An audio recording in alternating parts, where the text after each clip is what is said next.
In this video, we're going to explore a technique that we can use for estimating fraction operations. And the name of this technique is halves and wholes. And the idea here is that with each fraction, we're going to estimate to the nearest half or to the nearest whole.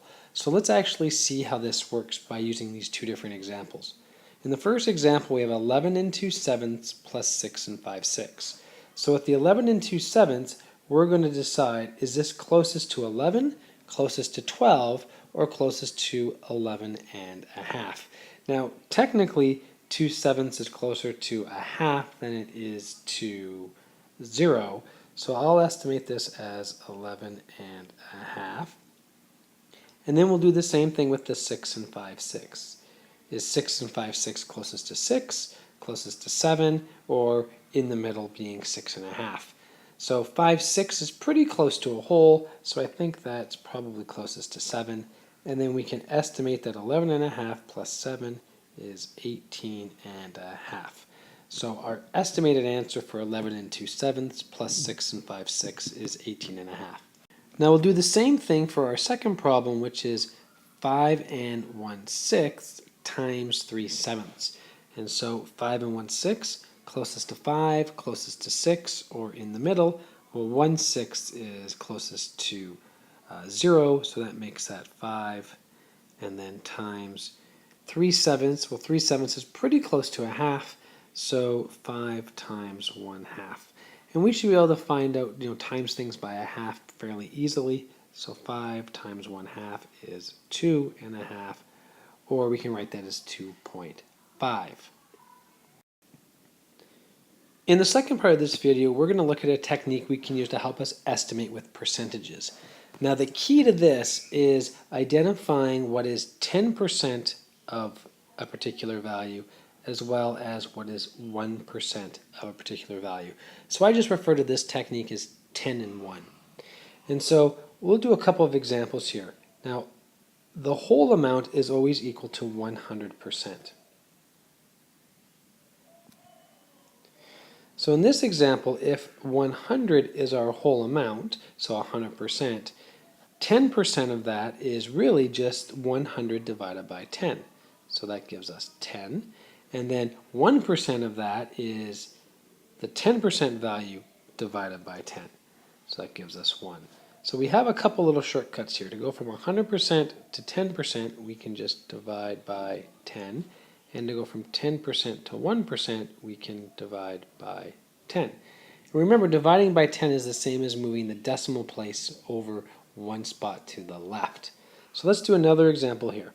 If we take a look at 40, 10% of 40 is 40 divided by 10, or 4. And then 1% of 40 is 4 divided by 10, or 0.4. And our last one here we'll do is 75, just to show it works with decimals as well. 10% of 75 is 7.5. And then 1% of 75 is, move the decimal one place more, 0.75. So we can use this technique to build really any percentage now by using combinations of tens and ones. So let's do a couple of examples to see how this works.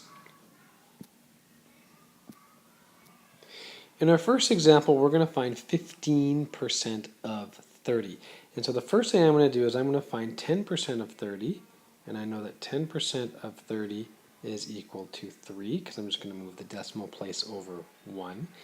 And I know that 1% of 30 equals 0.3. I move the decimal over 1 more. So now, to build 15%, I need one set of 10, and I need 5 sets of 1. So 3 times 1 is 3, and 0.3 times 5 is 1.5. Now, some of you may also notice that 5% is actually the same as half of 10%. And as you start to make those connections, you can use those shortcuts. So now to find the 15%, I just add those two together, and I get 4.5. So 15% of 30 is 4.5.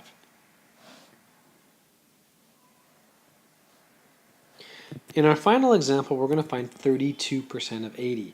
So we're going to start again by finding 10% of 80, which equals 8, and 1% of 80, which equals 0.8. Now we're just going to build our sets. 30% is 3 sets of 10, so 8 times 3, which equals 24. And 2% of 80 is 2 sets of 1, so 0.8 times 2 is 1.6. So that allows us to do 24 plus 1.6, which is 25.6. Now, these are actually pretty precise, but if we wanted to even estimate, all we could do is just know, look, 30% is 24, so 32% is going to be a little bit bigger than that. So really what we're doing is we're finding out some mental percentages here.